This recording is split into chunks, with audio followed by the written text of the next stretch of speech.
Сәлем достар, қалдарыңыз қалай? Менің YouTube каналыма қош келдіңіздер. Бүгін мен осындай кешкі асқа демалыс болғаннан кейін әдемі тағамның рецептімен бөлісейін деп тұрмын. Сондықтан видеоның соңына дейін қарап өтіңіз. Енді бізде бүгін ауылдан келген осындай ет бар. Енді тұздалған екен. Енді осы етті қабырғаларын алып, орталарынан бөліп, осындай бізге кешкі ас дайындайын деп жатырмын. Енді бөліп алайын. Қазір сосын видеоны көрсететін боламын. Достар, міне жаңағы етімізді қабырғаларын бөліп, еттерін осылай турап алдым. Енді қазір қазанымызға салып, майға қуырып алатын боламыз. Қазанымыздың астын қостық. Енді осындай сұйық майымызды құйып аламыз. Егер де сіздерде үйде май болатын болса, осылай соны да қосып жасасаңыздар болады. Енді мен осылай сұйық маймен жасайын деп тұрмын. Міне бізде майымыз қызарып жатыр, қуырылып жатыр. Міне бізде майымыз осындай қызарып жатыр. Енді етімізді саламыз.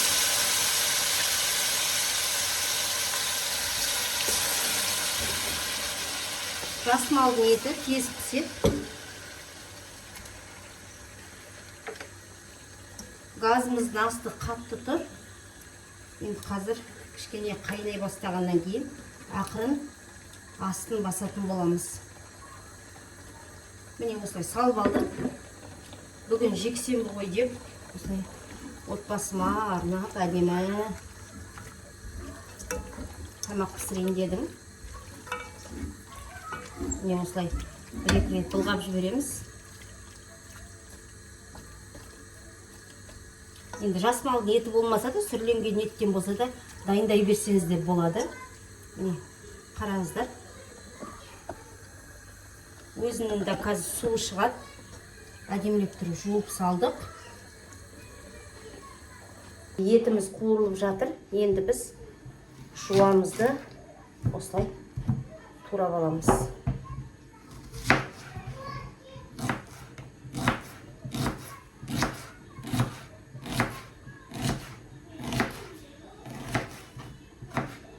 Басында етімізді кішкене қуырыла бастағанша былғап жібереміз, әдемілеп тұрып. Сосын астын басып, баяу отта пісіре беретін боламыз. Оған дейін біз жуамызды осылай турап. Түрде достар жасап көріңіздер, дәмі деген өте керемет болады. Осымен отбасыма екінші рет дайындайын деп жатырмын.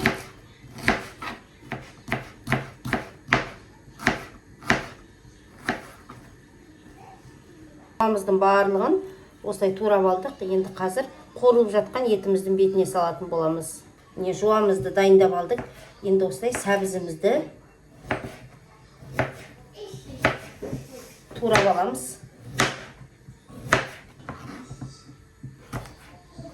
Міне осылай өте ұсақтамай, осындай қалыпта турап аламыз. Турап алдық. Енді қазір етіміздің бетіне салатын боламыз. Өздеріңіз көріп тұрғандай, етіміздің суы әдемілеп шығып, әдемі қайнап жатыр. Енді әбден қуырылсын. Қазір жуамызды, сәбізімізді салып, әдемілеп қуыратын боламыз. Көріп тұрғандай, жақынырақ көрсетейін. Бізде жуамыз, етіміз осылай әдемі болып пісіп жатыр. Суы шығып, қазір суы азая бастағаннан кейін біз жуамыз бен сәбізімізді салып қуыратын боламыз. Мен осылай үлкенірек 5 картошкамызды алып алдым. Енді осыны бөліп, осындай бөліктерге бөліп, міне бір көрсетейін. Қазір пісе бастағанда салатын боламыз. Енді картошкамызда бізде тез піседі ғой. Міне, осындай бөліктерге бөліп аламыз. Қазір жуамыз, сәбізіміз бәрі салып, қуырғаннан кейін саламыз. Міне, барлығын көрсетпей қойын, достар, түсінікті деп ойлаймын. Өздеріңіз көріп тұрғандай, картошкаларымыздың барлығын осылай турап алдық. Қазір салатын боламыз. Сырдан жасалатын шариктерімізді дайындайтын боламыз. Енді осындай бір сырды алып алдым үйден. Енді осының жарты бөлігін ғана мені күштен өткізіп аламын. Бір 100-120 граммдай болса жеткілікті. Осы ұсақ бөлігінен өткіземін. Міне, осылай өткізіп аласыздар. Енді мен барлығын қолыма ұстап тұрмын. Өткізгенде ыңғайлы болсын деп, сіздер енді қаншалықты қосасыздар. Енді үйде көп адам болатын болса, онда толықтай қоса берсеңіздер де болады. Қанша дайындасаңыздар да өздеріңіз білесіздер. Міне, осылай өткізіп аламыз күштен. Естеріңізде болса, мен алдыңғы видеомда айтқан болатынмын. Міне, 1000 теңгеге осындай бір сырды алдым. Осы 2-3 видеоға түсіруге керек деп. Алдында бір видеомды түсіруге жеткілікті болды. Міне, екінші видеоны түсіріп тұрмын. Енді мынау сырымыз 3-ші видеоны түсіруге жеткілікті болады. Сондықтан кез келген тағамды әдемі дайындайтын болсаңыздар, осылай үйлеріңізге бір немесе 2 сырдан алып қойсаңыздар, өте әдемі. Бір жағы пайдалы, әдемі. Енді осы сырымызды ыдысымызға салып аламыз. Мынау неге үлкен ыдыс алып алып демеңіздер.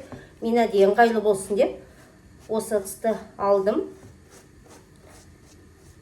Қазір онымызды илегенде ыңғайлы болсын деп.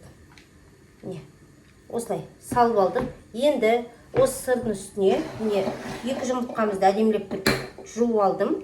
Енді осылай үстіне салып алатын боламыз. Енді 1 жұмыртқа қоссаңыздар да болады енді. Бала-шаға бар ғой деп 2 жұмыртқа қосып жатырмын. Міне осы майымыздың мен 72%-тігін пайдаланамын.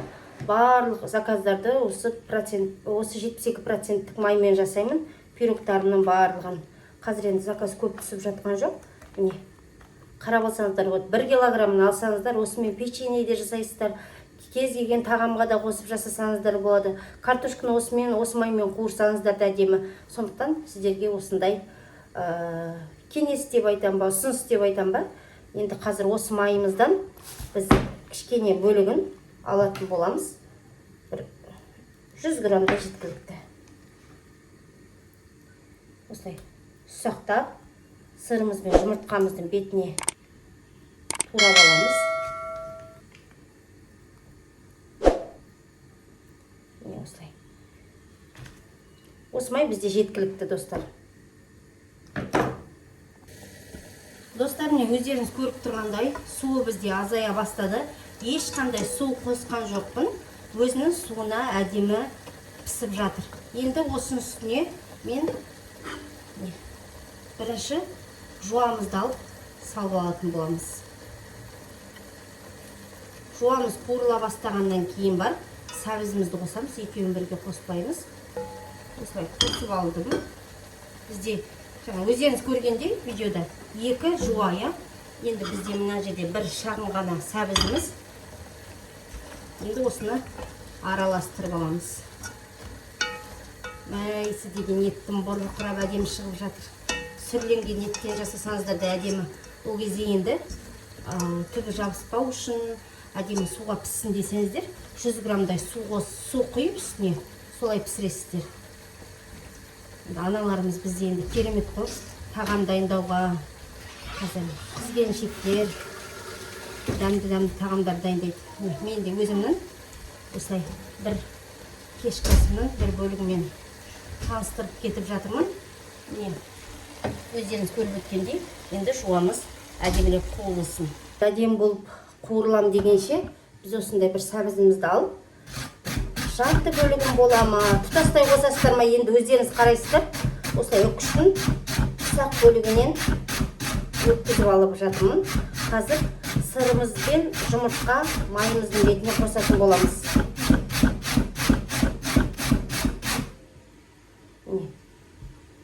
Әдемі дәм берсін, түсі әдем болсын деп қосып жатырмын.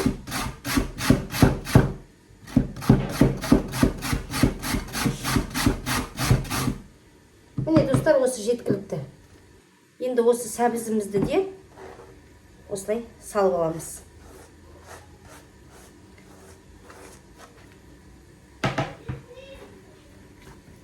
Енді осылай бір араластырып аламыз да, сіңдіргенше аздап ұнымызды қосатын боламыз.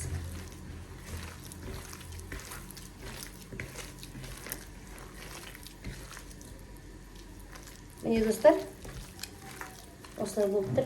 Енді оның кішкене бір бөлігін аламын. Осылай салып бұқтыратын боламыз.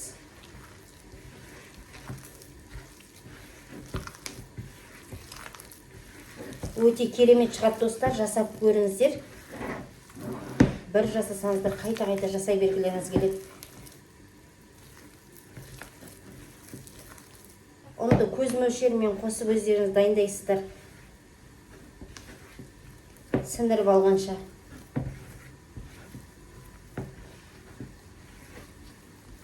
Міндетті түрде достар, видеоны көріп отырсаңыздар, лайкты міндетті түрде басып кетіңіздер.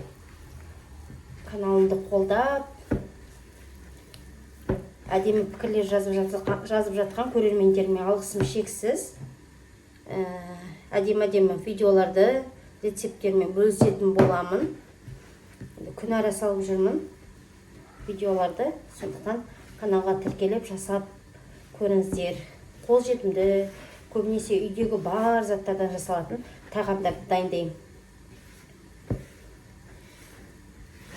Описание бөліміне міндетті түрде рецепт қалдыратын боламын.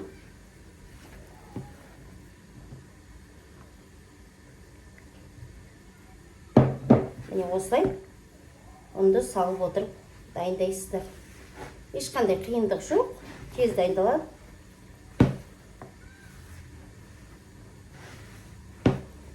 Жаңа мен достар 78% майды көрсеттім ғой, содан майдан 1 килограмм алып қойсаңыздар, кез келген қонақтарыңызға дастархандарыңыздың әдемі сәнін келтіретін барлық тағам дайындасаңыздар болады. Менің каналымда түрлі печеньелер, түрлі пирогтардың түрлері. Сондықтан бір майларыңыз сізге көпке жетеді. Осындай кез келген булочка болсын, енді әдемі дастарханыңызға сән беретін әдемі тағамдармен бөліскен болатынмын. Сондықтан міндетті түрде достар, каналға тіркеліп алыңыздар, лайк басып, комментарий жазып отырыңыздар. Сіздердің көріп жатқандарыңызды мен де көріп, одан да қызығушылығымды артып, түрлі рецептер түсіретін болам. Бізде етіңіз әдемірек, суы сарқылып, қуырылып жатыр. Енді осы жақынырақ бір көрсетейін. Міне осы әдемі қуырылып жатқан етімізбен жуамыздың үстіне біз сәбізімізді саламыз. Bunu da бұлғап жіберейік. Сәбізіміз 5 минут қуырылғаннан кейін үстіне картошкамызды қосатын боламыз.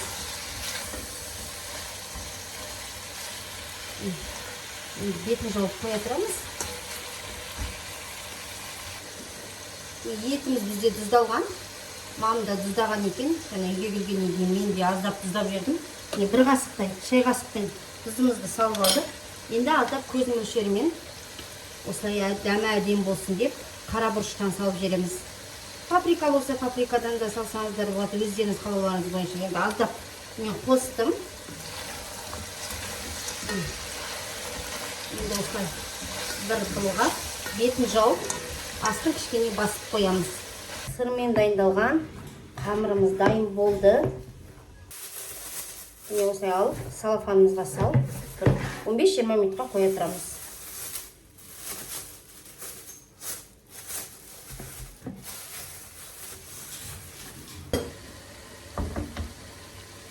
Жақынырақ бір көрсетейін. Осыны бір былғап аламыз. Күшті болады.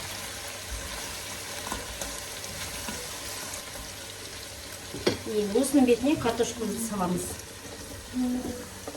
5 картошкадай ашып турап алдық. Енді қазір араластырып, әдемі өзінің суына бір-екі жапырақтан да қосып жіберейік. Біз холодильниктен алып алдық. Енді осылай, пышақпен кесіп жасасаңыздар да болады. Енді мен осылай ыңғайлы шығар деп тұрмын. Осылай шариктерімізді жасап аламыз. Не осылай дөңгелекше етіп дайындап қоя береміз. Екінші бөлігін көрсетейін. Қалған түсінікті деп ойлаймын. осылай тез айналдырып жасап шығасыздар. Достар, біздің суымыз қайнап жатыр. Осылай шариктеріміздің барлығын қызымыз екеуміз жасап тастады. Міне, енді қазір салатын болам. Сіз көріп тұрғандай, суымыз қайнап жатыр. Енді осы суымызға шариктерімізді, дөңгелекшелерімізді салып шығамыз. Суымыз кәдімгідей қайнап жатыр. Астын кішкене басайын.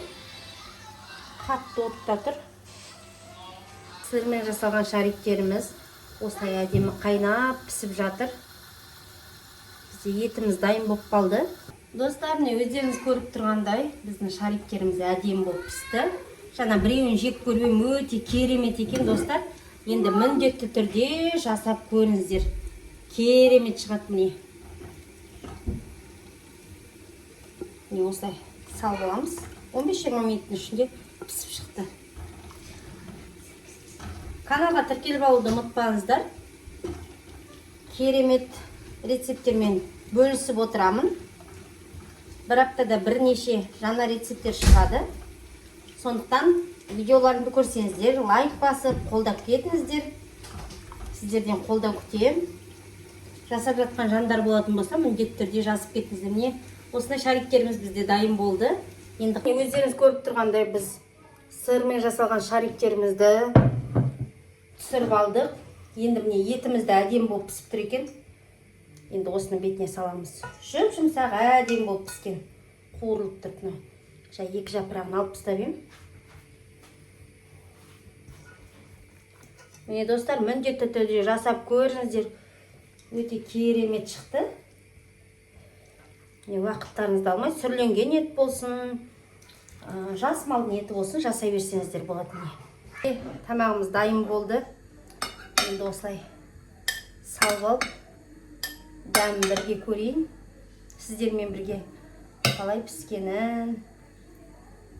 Керемет болып тұр ғой, енді мәссаған. Міндетті түрде достар жасап көріңіздер.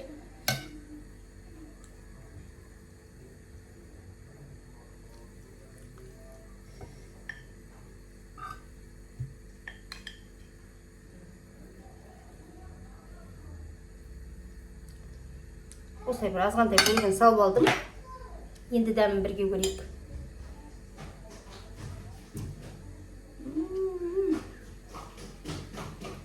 Кәдімгі сыр жеп жатқан сияқтысыңдар. Дәмі деген достар керемет. Картошкасын өзі езіліп күшті болып піскен ғой.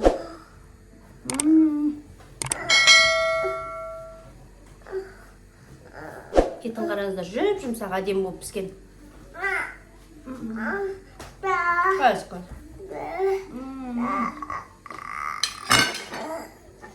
Керемет достар. Міндетті түрде жасап көріңіздер. Каналға тіркеліп алуды ұмытпаңыздар. Менің видеоларыма лайк басып, комментарий жазуды ұмытпаңыздар. Сау болыңыздар.